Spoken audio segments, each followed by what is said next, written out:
হ্যাঁ রে, তুই তো দারুণ হাত। তুই এই সপ্তাহে চাকরি পেয়ে যাবি। জয় চতুরঙ্গ বাবা জয়, জয় চতুরঙ্গ বাবা জয়। বাবা, ও বাবা, আমি টাকা দিয়ে মাস্টারি চাকরিতে নিয়েছিলাম, তো দেখো তো আমার চাকরি তো থাকবে কি থাকবে না।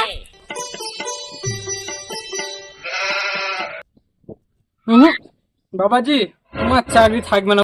বাবা কিছু একটা করো, যাই লাগবে তাই দিব। কোনো উপায় নাই, চাকরি তুই থাকবে না।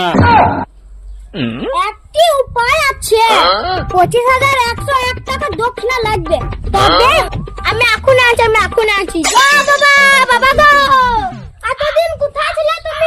আমার জীবনটা দুঃখেই ভরা। কিসের কষ্ট রে? আমার ছোটবেলা থেকে বড় লোক হবার ইচ্ছা ছিল, আমি বড় লোক হতে পারলাম না।